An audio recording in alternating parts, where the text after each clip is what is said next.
Hello, hello, hello. Good morning, good evening, good night, depending on what time you come and watch the podcast. Um, as you know, I'm Therapy Jones, your host. This is the 67 podcast in the community, which is much different than our after hours podcast. So I don't want you to get confused.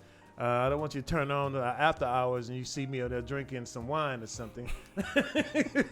But this is in the community where we invite city directors out, mayors, legislators, anyone of importance to our city and state to come and give our citizens information on what's going on, how it's going on, why it's going on, and where it's going on. This is what we all about. And if you have a voice as a citizen, and if you like to come aboard in the community talk, DM me. We take everybody who has sense to come on and intellectually talk about concerns. I like to hear solutions. Most importantly, more solutions. So, no further ado, my guest, the Honorable City Director, Terry Roberts. Thank you. Welcome. Thank you for inviting me. It is Yes. a pleasure to be here. I remember the first time I met you. I can tell you, it was at the ballot drawing on. We talked on Broad Street. Yes, yes. And you remind me of I'm scared to ask. Jolly Saint Nick. That's what he remind me of. He's just smiling. I always got this jovial smile about you, which is a good thing. Got to be positive every day. Well, I guess that's why citizens of Ward 1, what you from Ward 1, Yes, right? sir. Voted you in. I hope that's one of the reasons, and I hope the second one is because I'm doing a good job. That's very important, right? Yes, sir. So, just to get some background on you, are you a native of Texarkana? Graduated from Arkansas High School in 1990.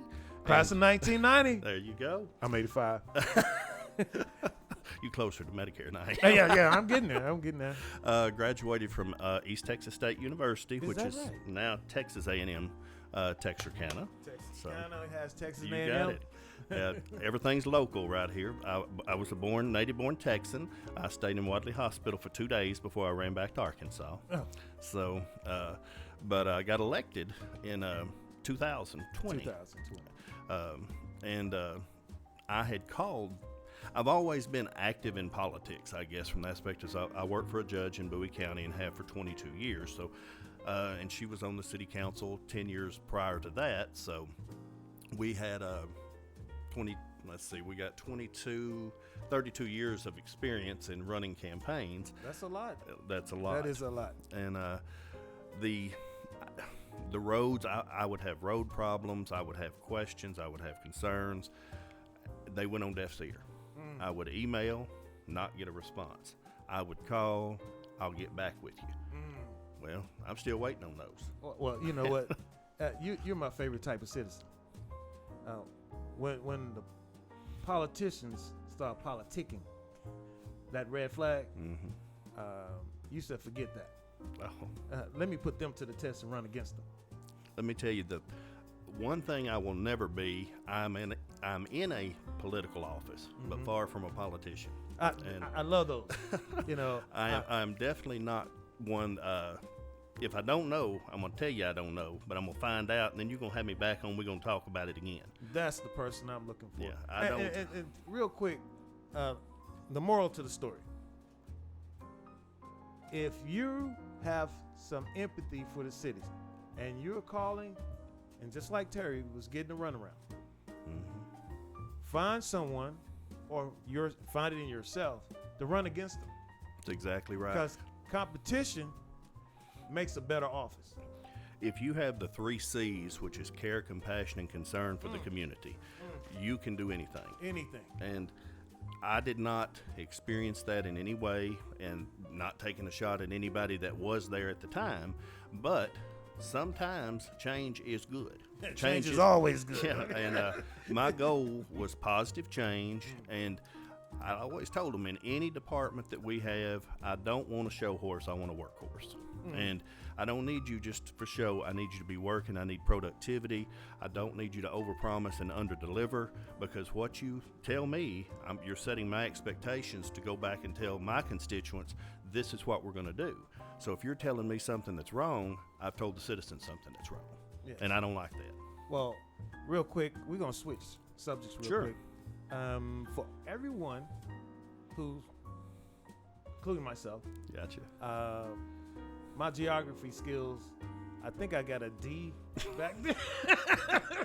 I was in high school. I didn't take it serious. Did you go to Arkansas High? I'm You're 85, though. That's, 85. Okay. I'm a Razorback. We can get your transcript changed, though. Oh, don't It's not do too that. late. I start wrinkling up, you know. Melting. No. But for everyone who's ignorant of demographics, what does Ward N begin and where does it end? Ward 1 is the largest ward by landmass and the second largest by population. If you're going down South State Line and you hit Euclid Street, it goes all the way South State Line to the city limits. It goes to Euclid Street by the Old Union School, and then it's everything south on 71 to the city limits. That's going towards, like, we about to hit 49 going to the boat. But you got it. You got it. You got it. But then you're going to turn back and go down East Street and turn right on Forest Street. Okay. The right side of Forest Street is Ward 1. The left side is Ward 2. You're going to go all the way out to Genoa Road. Okay. All of Genoa Road is mine. All the way out to Tennessee Road. All the way out to the city limits. Then we're going to cut across and all the Lake Ridge Addition all the way out to Highway 82. And across 82 toward Rondo, there's 3 subdivisions out there. That's all Ward 1 as well. It's a huge area. Very. And it was most of that, I think it's 67%, was annexed into the city in 2000. Okay. So as far as the ethnicity, It's about 86% white, and then it's around 10 to 12% on the last sentence black, and then the rest is other. Wards 2 and 3. Ward 2 has the largest minority population, with Ward 3 being the second largest minority population. okay. Well, we're gonna get into that later on. Okay. Certainly. Right. But it doesn't matter what color you are, what ward you're from, we all in this one together. I want everybody to really think like that. That's true. You know, unfortunately, some people don't. Yeah. But again, I will say this: that's a small minority of our city. Oh, yes. Yeah. I don't even worry about them anymore. Yeah. You know, we have great police department. Shout out to the police department here. All that stuff we hear on TV what other cities are going through, we don't have that problem. Correct. You know, I'm gonna tell a story. I got stopped by a police officer, and I had my license there, and he said, "Oh, sir, I just want to tell you, you know, you need to go and get your tail light." I was like, "Here's my." He took it. He said, "I'll be right back." Came back, just to get it taken care of. No, in other cities, you know how many tickets I mean, but you know, you forget things. Correct. And I'm not a mechanic, so I'm not going around inspecting my car every day. Well, so. I mean, I can't really see the back when I push my brake. I don't know if it's working. Right. But and that's when I first got back to the city, Mm-hmm. and I was like, man, I'm glad to be back, because you know, it ain't like I didn't have the money to get it done. I just was ignorant, you know. So, Texas County Police Department, so, and the fire department, everybody, the municipality here is great. Now we have some issues about resources, but I want to talk about some of the past projects. Sure. Some of the resources that we have brought to the city in the past. Animal shelter. Animal shelter was one of my, has always been one of my pet peeves. I have volunteered there many, many, many years, and it had gotten really bad, and we were in desperate need of a new shelter. And we were blessed to have a family, the McCormicks, that donated $1 million to the shelter. Well, where they at now? $1 million. But let me tell you, she set up a trust fund. And in that trust fund, don't know how much is there, that to my understanding quite a bit. And we can apply for money every year to help with the shelter till it runs out. Okay. But, you know, we have probably spent probably about 1.3 million on the new shelter, which the city was only at about 300,000. Okay. But it's fantastic. So let me get some clarity. Sure. The city put up 300 Roughly 300,000. along with, and the trust is a private. Now the $1 million was a gift up front for the shelter, and then we can still apply Right. for money every year now from a trust fund. So Right. So is the trust fund underneath the city? no, Or- it's underneath trustees of the Miss McCormick. Okay, so that's a private funding. Yes. And we had to put some skin in the game, as they say, and put up Exactly. 300,000. Yes. Okay, and that's fair enough. Yes. That's fair enough. But it's totally paid for. We don't owe anything. We have which I know will never be a no-kill shelter, but we do our best. Okay. And it's hard when you have so many animals that are just dumped. And with our area in Ward 1, we touch the county, so we're getting a lot of dumpings from the county. And you can't. God bless the rescues that help the city. I mean, we have many, many rescues that help the city as well. But the shelter has really turned around, and anyone that hasn't seen it needs to go see it. And don't buy, adopt, and help Okay, that so shelter. the adoption program, just call the shelter. Call the shelter. You can ask for Lenore Teague, who's our animal shelter director, or just go visit the shelter. And if you'd like to bring some dog food or some treats, we'd appreciate that too. Okay, and the other thing is, real quick, before I move on, you know, we have dogs wandering around in the city. So if we call them, will they come Yes. out? Okay, I was just curious Yes. about that. We have 2 full-time animal control officers and 2 part-time. Okay. So just if you got some dogs, like my father, I'm constantly cleaning up trash because the dogs are getting into it. Correct. I can't catch them, but you know, I know it's a dog. Yeah. So if anyone like me who needs to know that information, reach out to the animal shelter.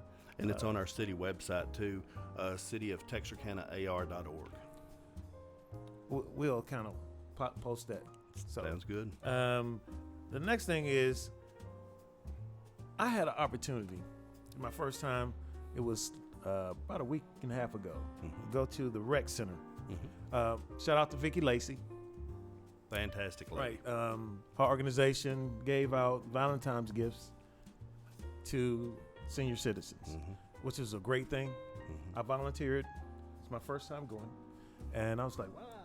You know, I was looking around. You know, I remember going to a board meeting when they was talking about it first. So the question is, how was that paid for? The community block grant money was used for some of that. Some of it was private donations. Some was used from state and federal grant money, and then the city put in a portion. But it is fully paid for. And the opportunities at the rec center are, I mean, endless. They have opportunities for the youth all the way up to their older folks, where they have jazzercise classes. They have art classes for the children. They have 2 summer camps. They playing softball down there? Now, I hadn't seen softball yet, but I know they do practice down there. And they play football down there, basketball. So they got a lot of sports going on. Oh, yeah, and it is truly, I think, the We Are Washington group. Okay. I think that both of those can work hand in hand. That's Danny, right? We Are Washington. Who is the? Now, I'm not sure. I'm not as familiar with We Are Washington as I am what's going on at the rec center, because I know the We Are Washington is more of a private organization. Okay, I'll find out. Yeah, find out for me. Yeah, things like that we need to know in the community. Correct. You know? So And I don't want to give you bad information. now the rec center was the old Boys and Girls Club. Yes. Now it's not ran the same, so it's not for kids. It's for We have hours. We have after-school programs. We have a library with computers. We can do tutoring. You can reserve it. We have people that come and play basketball. We had a wedding out there like probably a month ago. Is that right? And they used the gymnasium. For you people out there who are not scared of getting hitched, you can call the rec center and have a ceremony there. There's conference rooms that are available for rent as well. Adam Dalby, who is our parks director, has done a phenomenal job with that facility and his staff. And I think it is a hidden gem in the city that a lot of people don't know anything about.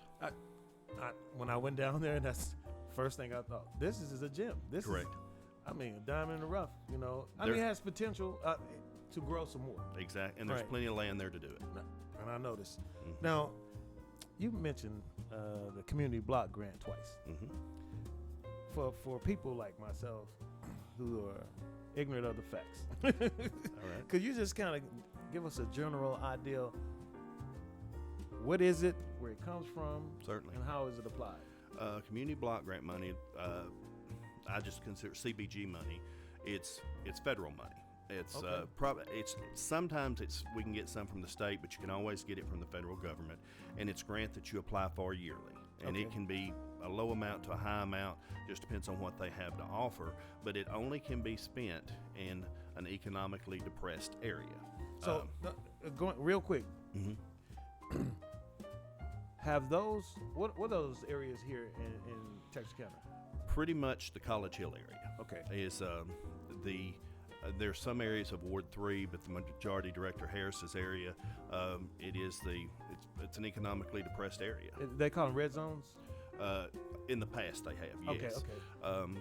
The majority, we had a board meeting last Monday, and we condemned quite a few houses that were burnt out that needed to be gone, because when you're looking at stuff like that, who wants to move into it? And when you clear it off, it becomes city property at some point. Right. We want to give it back to the community. That's what I want to do. Well, it's costing taxpayers when it goes to the city, correct? It's $7,500 roughly to tear it down and clean it up. And then the city has to still do maintenance and maintain it. We have to mow it. We have to keep it somewhat clean. And some houses we go to the process of putting liens on, but you're talking more and more time that we don't have. Well, if a citizen wants to go buy land Mhm. from the city, Mhm. how would they go about doing that? They would contact the city planner, Mary Beck, and she can walk them through the process and even show them a map of what the city has available. I hope you're listening. I hope you guys out there listening. Well, my goal truly with the community block grant, for every house and it's not something we can do overnight. It's not something we're going to be able to do next week, next year, but eventually every house we tear down, I would like for a new house to go up. Whew. And because talk to Director Harris about this, and when we have these houses need to come down, there's not an option, but I told him eventually if we keep tearing down all these houses, there's not going to be a Ward 2. So we've got to have people reinvest in the community, come back into College Hill, get the stigma that people think it's a bad area away, which it's not. I drive through it every day going to my ward, and I shop College Hill. I shop as much as I can on the Arkansas side and as much as I can on College Hill. Well, and now as far as getting businesses into the Arkansas area, Mm-hmm. that's the planning committee? Or? Well, you've got the planning committee, you've got economic development, and I'm on that committee as well. The city has a lot that we can offer, from tax incentives, water incentives, depending on the type of business that wants to come in. The city owns the water company, so we do have some leeway there. We have some leeway with taxes, and hey, if you're coming in, you're creating jobs. You're going to create 50 jobs. You're creating revenue. You're creating sales tax. We're not too worried about you paying the Right. taxes, because you're getting jobs for the community. Well, we need a tax base. It'd be Gotta more have. advantageous for us to get those houses built and get taxpayers in them, because Totally agree. that's one of the problems we're having now, is that diminished tax revenue. So, and I know City Council has been trying to get creative with that. It's hard to get Creative blood from, financing. right? It's hard to get blood from a turnip. You got it. Right. So now, you had mentioned, well, I'll tell you what. Before I get into that, I want to go to something I've been getting calls about. All right. Since my last show, and it's not in your district, so If it's Texarkana, it's my concern. So right. go But right ahead. I got a feeling it's going to come before the board. Sure. Tri-state.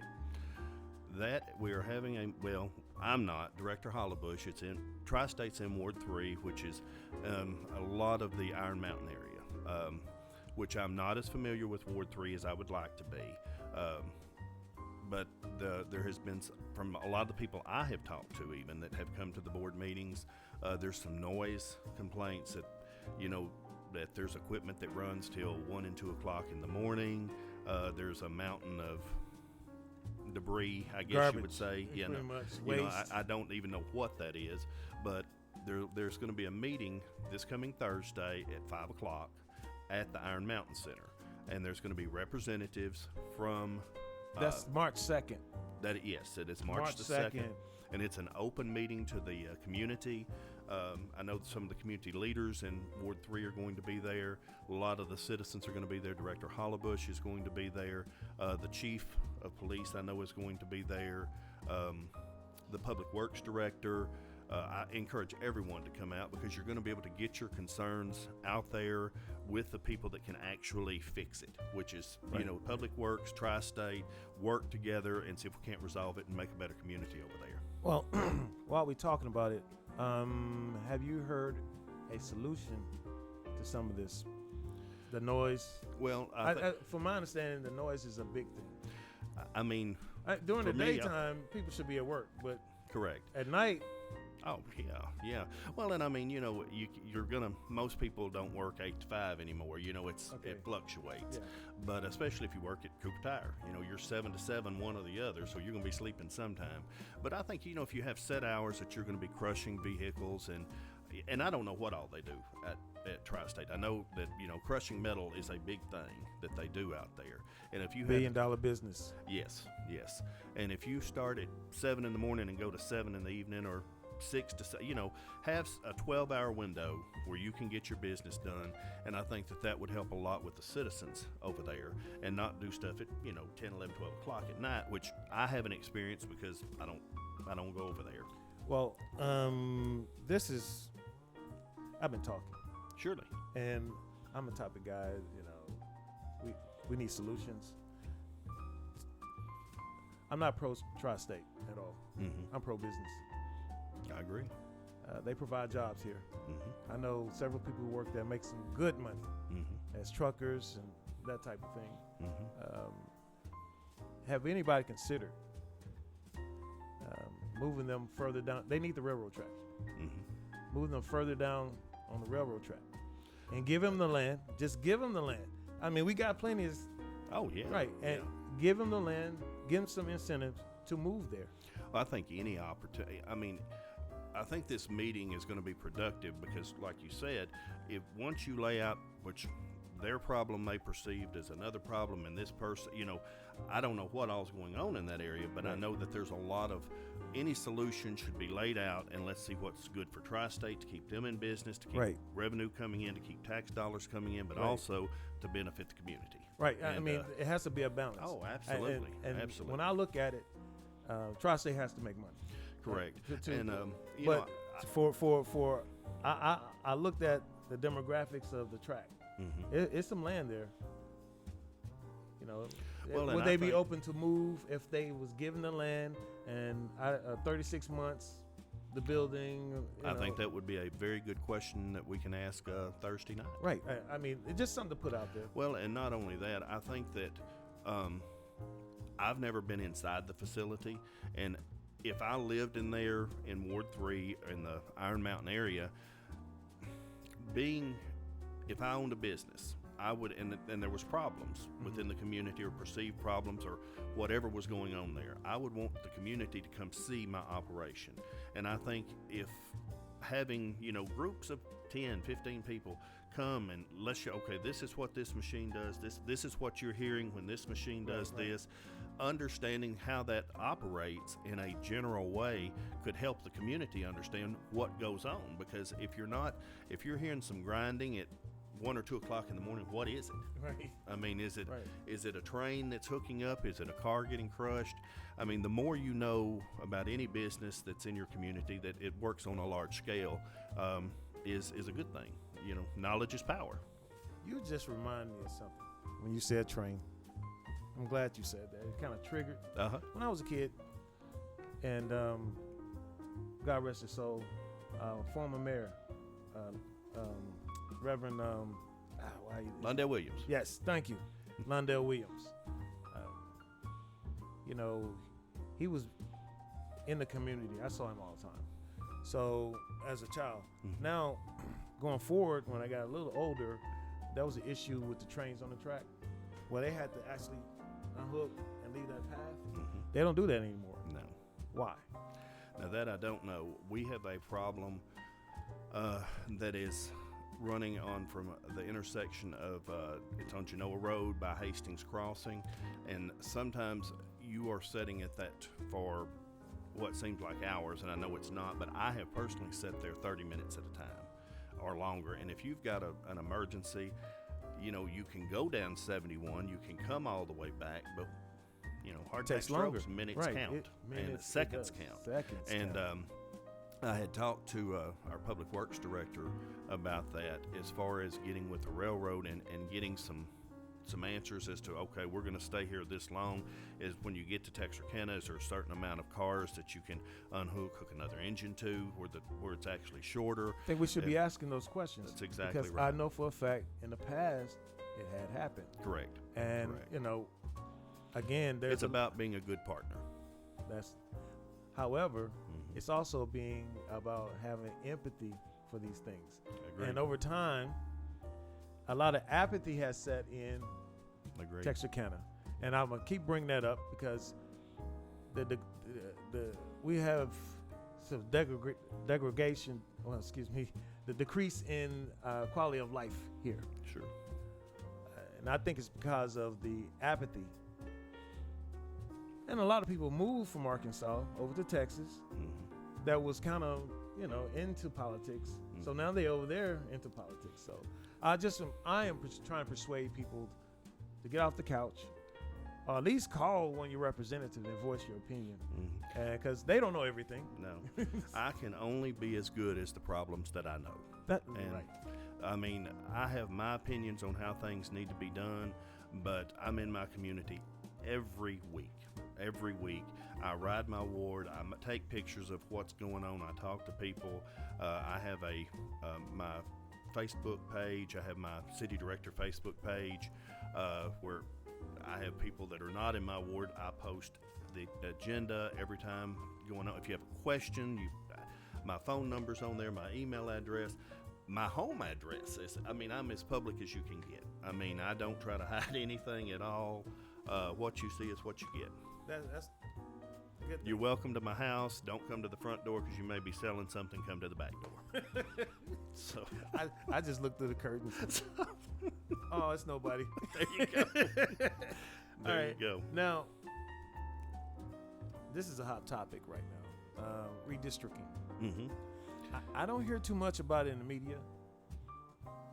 That is something that I addressed last March, almost a year ago, and because I wanted to get the new lines in place before filing, which started in August, and it drug on and it drug on and it drug on, and it still is dragging on. And the main thing, you have to redistrict if there's a 20% increase or decrease in population. And I'm pretty sure that was a decrease, right? Well, my ward increased by about 136 people.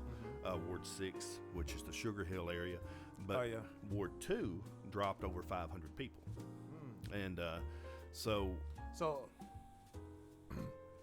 Ward 2, what about Ward 3? Ward 3, I believe it was about 100 or so. Is that a significant amount of decrease to say? Yes. I think that anytime, because with Ward 2 and 3 being the minority districts, and Ward 3, which goes out to the Rondo area, which is a predominantly white area, you need to keep in balance what reflects the population. Right. This is my fear. When they draw that line, they're going to lump all black people in with Absolutely not. Okay. I can tell you now, I have looked at those lines, and I will not vote nor support anything that in any way takes away. Director Harris's ward, I believe, is 68% minority, and I believe Ward 3 is 61 or 62%. But that's a little lower than that. think so. Well, with the new numbers I looked at had it like 56%. Yeah, something like that. But that needs to be, both of those wards need to stay above 60%, in my personal opinion. And I think one always needs to be 67%, because that is going to ensure equal representation on that board, or should ensure equal representation on the board. I'm advocating equality, Exactly. but along with that, qualifications. Mm-hmm. So what I don't advocate is anything that starts to stem from a racial point. Mm-hmm. You know, some things can't be helped, Correct. right? But you have to look at the motivation and the intent behind things. Correct. So I'm watching very carefully. Those neighborhoods are dear to me I agree. because I played basketball in Mount Addition. Mm-hmm. My dad, they call the dump. Yeah. He lives there now. Yeah. I go there every day to check on him. Well, I tell you, I went to Carver Kindergarten. I know you know where that Right. is. Oh, I missed that school. Well, let me tell you, my dad was a meat inspector for D&W Packing Company many moons ago, which he's passed away now. But I would ride with him on some of his routes, and some of these stores y'all may or may not remember, but Lee Child's Grocery was over there, and Vickers Grocery, and you know, they were community-based stores, which there are not anymore. No, You know, the communities were built around those because it was within walking distance. And now, this is going back to the CBG money, which I'm going back to, like Dudley Avenue. You have a lot of people in that area that do not have vehicles. Number one, some can't drive. Some are they're older. Right. They can't, or they can't afford a vehicle or the insurance. And they walk to the grocery stores. They walk to the dollar store. And if you're having to walk in the street, to me, that's a problem when you should have sidewalks there. And I know that's not a big issue for some, but I've talked with Director Harris about that. And we should make the lives of everybody in every ward as good as possible. But to the people in Ward 2, that is a necessity. I mean, you're traveling by foot to get where you're going, and you shouldn't have to be in the street to do it. Now we have transit, right? Yes. But some of those people, they will not ride that bus. I'm telling you. Sound like my grandma. I'm telling you. They're just used to a certain way. We are naturally habitual people. Exactly. You know, we get up and scramble our eggs the same way, drink our coffee the same way, you know, and we go to the same places. So, I mean, I can't. My hat's off to them. At least they're trying. Yeah. And walking is good for you, but be safe. Be safe out there. But you know, Mr. Jones, I thought you hit on the topic earlier. I think that too many people like to label it, you know, black, white, male, female. It's what is good for the whole city. And if people would do what is right, and you do it every time, that's one reason I ran. I said, every time I vote just like my mama's watching over my back. And gonna hit me in the head if I vote on something wrong. That old school. And you got it. And know your constituents, know what's happening in that ward, know the needs. And with Laney's ward being right, we communicate with his citizens and my citizens, and because what's good should be good for both sides of the line. We don't go out and put a line where you're leaving Ward 2, entering Ward 1. We are one city, and we should have one goal to get there, and it should be for the We're betterment all of all Texarkana. people. That's exactly right. We're all Texarkana. Now, this is a side note. Mm-hmm. You know, Texarkana as a whole, Texas and Arkansas together, is becoming one of the largest biracial communities. I don't think people know that, but you can see it. So that means we're all getting along at some point in time today. Yeah. So look, and another thing, I got a call.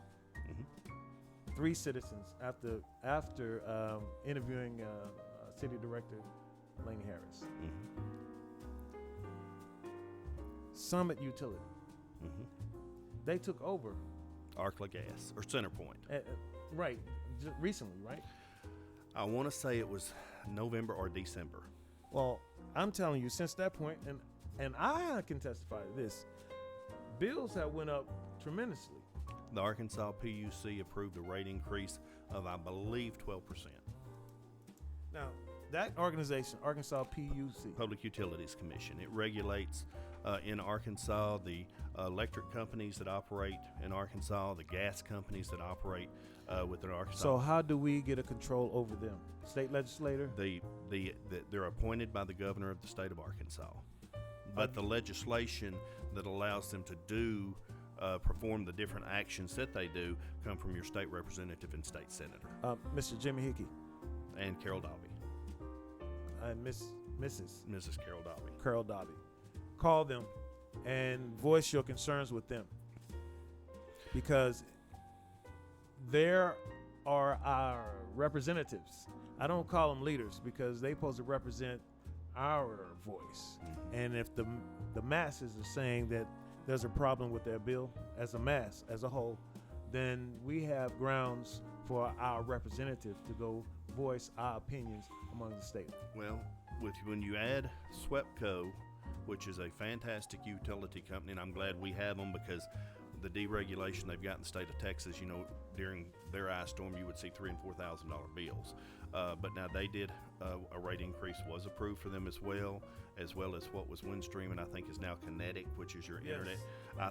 To combine together, you're looking at about a 25% increase on 3 utilities. And your Netflix went up. Yeah, I'm telling you. And eggs. Well, yeah, and But bleach is gas went down. $6.52 a gallon. Right, but gas went down. Well, yeah. So, I mean. But where you going to go to buy something? When you get there, you ain't got no money. So, I mean, we can ride all day long. I said, Well, I'll drive and you buy. Hey, you know what? That's partnership. That's partnership. I tell you. That's partnership. I tell Well, you. we're at the end of this segment. went way too fast. I know, but can I have a commitment you to come back? And talk? Absolutely, anytime. It's just a forum where we just have a conversation to inform you guys out there and me. Well, it's like I was telling you earlier. I don't like to give speeches. I like conversations because I learn about you. You learn about me. I had the first ever citizens communication meeting in my ward after I got elected, and we had about 150 people that showed up, and we had the police chief there, the public works director, the fire chief. Just tell me what you need. Let me hear you, Right. Because I can't fix what I don't know. That part. Again, we're at the end of our show. I'm your host, Therapy Jones, and I always give a final thought. Well, And it comes from our conversation.